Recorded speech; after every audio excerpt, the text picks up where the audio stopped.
Gmail account না থাকাও কিন্তু একটা বর্তমানে প্রেস্টিজ ইস্যু। তার উপরে যদি আপনি স্মার্টফোন ব্যবহার করতে চান তাহলে কিন্তু জিমেল আপনার লাগবেই। জিমেল ছাড়া কিন্তু আপনি প্রপারভাবে একটা স্মার্টফোন ব্যবহার করতে পারবেন না।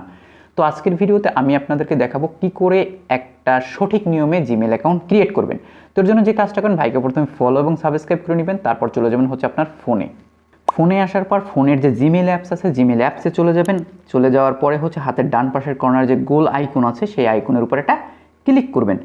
এখানে গোল আইকনের জায়গায় অনেক সময় ছবিও থাকে। যদি আপনার কোনো ইমেল ওখানে লগ ইন করা থাকে আগে থেকেই, তাহলে সেটার যে প্রোফাইল পিকচার দিয়েছেন সেটাও শো করতে পারে। যাই শো করুক না কেন আপনার ওটার উপরে একটা ক্লিক করবেন।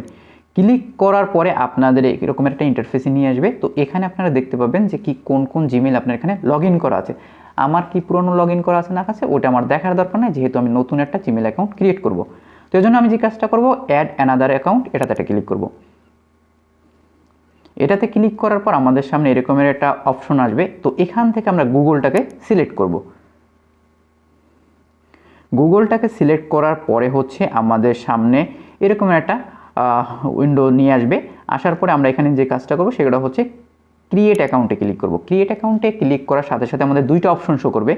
তো দুইটা অপশনের মধ্যে আমরা প্রথমটা ফর মাই পার্সোনাল ইউজ, এটাতে একটা ক্লিক করে দেব। ক্লিক করে আমরা নিচের দিকে লেখা আছে নেক্সটে ক্লিক করব।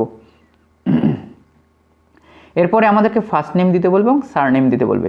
যেহেতু আমার ফার্স্ট নেম তানিম, তো আমি তানিম দিলাম। আর সারনেম অনেক সময় অপশনাল, এটা দিলেও চলে না দিলেও চলে। তো আমার যেহেতু তানিম গাজী নাম, তো আমি এখানে গাজীটা সারনেমে দিয়ে দিলাম। দিয়ে নেক্সট একটা ক্লিক করব। ক্লিক করার পর হচ্ছে আমাকে ডেট অফ বার্থ দিতে হবে। তো আমি এখানে ডেট অফ বার্থের ক্ষেত্রে দেখবেন প্রথমে হচ্ছে দিন দিবেন, তারপর মাস দিবেন, তারপর হচ্ছে বছর দিবেন। তারপর জেন্ডার সিলেক্ট করে আপনি যদি পুরুষ হয়ে থাকেন তাহলে মেল দিবেন, আর ফিমেল হয়ে থাকলে মানে মহিলা হয়ে থাকলে ফিমেল দিবেন। দিয়ে হচ্ছে নেক্সটে ক্লিক করবেন। নেক্সটে ক্লিক করার সাথে সাথে দেখবেন আপনি যে নামটা দিয়েছিলেন সেই নামের উপর ভিত্তি করে আপনাকে দুইটা ইমেল অ্যাড্রেস সাজেস্ট করবে গুগল নিজেই। তো আপনি যদি চান যে কোনো একটা সিলেক্ট করে আপনি নেক্সটে ক্লিক করতে পারেন। আর যদি মনে হয় যে না আমি হচ্ছে নিজের মতো করে কাস্টমাইজ করে নিব, তাহলে হচ্ছে ক্রিয়েট ওন জিমেল অ্যাড্রেস, এটাতে একটা ক্লিক করবেন। তো আমি ক্লিক করলাম। ক্লিক করার পর আমি এখানে লিখে দেবো আমার যে ইমেল অ্যাড্রেসটা দরকার। আমার দরকার হচ্ছে তানিম গাজী বিডি। লিখে যখন নেক্সটে দিলাম, এটা কিন্তু নিচ্ছে না, কারণ হচ্ছে কেউ না কেউ আগেই এই জিনিসটা নিয়ে নিয়েছে। তো যেহেতু নিয়ে নিয়েছে, এখন আমি এটার সাথে কোনো একটা শব্দ যদি যদি ওয়ার্ড যোগ করি অথবা যদি কোনো সংখ্যা দিয়ে দিই, তাহলে কিন্তু আমার নতুন ইমেল অ্যাড্রেসটা ক্রিয়েট হয়ে যেতে পারে। তো আমি যেটা কাজটা করলাম, বিডির পরে হচ্ছে আমার ফোন নাম্বারের লাস্টে যেহেতু 84, আমি 84টা দিয়ে নেক্সট একটা ক্লিক করে দিলাম।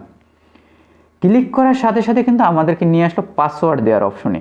তো পাসওয়ার্ড দেওয়ার ক্ষেত্রে কিন্তু একটা জিনিস মাথায় রাখবেন, হ্যাকিং হওয়ার চান্স অনেক বেশি থাকে পাসওয়ার্ড যদি দুর্বল হয়। তো এই জন্য করবেন কি, ছোটো হাত বড় হাত সংখ্যা আবার যে সিম্বলগুলো আছে এগুলো ব্যবহার করে একটা স্ট্রং পাসওয়ার্ড দেবেন। তারপর হচ্ছে নেক্সটে ক্লিক করবেন।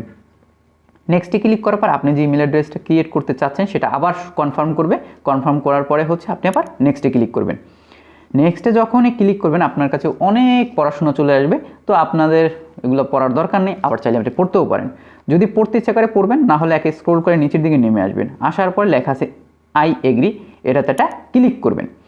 ক্লিক করার পর আপনার ইমেল অ্যাড্রেসটা ক্রিয়েট হয়ে আপনাকে ইনবক্সে নিয়ে যাবে। আর যদি অনেক সময় এরকমের লেখা আসে সামথিং ওয়েন্ট রং, তাহলে কি কাজ করবেন, তো ব্যাগে চলে যাবেন। অনেক সময় কিন্তু এরকমের দেখালে কিন্তু আপনার হচ্ছে ইমেল অ্যাড্রেস ক্রিয়েট হয়ে যায়। যদি হয়ে যায় তাহলে তো ভালো, আর যদি না হয় তাহলে আবার প্রথম থেকে প্রসেস শুরু করবেন। তো আমার এটা হয়ে গেছে, তো এই জন্য আমি দেখাচ্ছি কীভাবে বুঝলাম আমি হয়ে গেছে। তো আমি আবার করবো কি, আবার হচ্ছে জিমেলে ক্লিক করবো, জিমেল অ্যাপসে ব্যাক করে এসে দেখবেন সাথে সাথে আমাকে নতুন একটা ইনবক্সে নিয়ে আসছে। তার মানে আমার অ্যাকাউন্টটা হয়ে গেছে। তারপরও কনফার্মেশনের জন্য আমি যে কাজটা করব সেটা হচ্ছে এই যে প্রোফাইল আইকনটা আছে এটার উপর একটা ক্লিক করব। ক্লিক করার সাথে সাথে আমাকে এরকম একটা ইন্টারফেসে নিয়ে আসবে। তো এখানে দেখেন উপরের দিকে আমার যে ইমেল অ্যাড্রেসটা আছে ওইটা কিন্তু শো করতে, যেটা আমি ক্রিয়েট করেছিলাম। তো এটা হচ্ছে মূলত ইমেল অ্যাড্রেস ক্রিয়েট করার একেবারে সঠিক প্রসেস। তো ভালো থাকবেন, সুস্থ থাকবেন, আল্লাহ হাফেজ।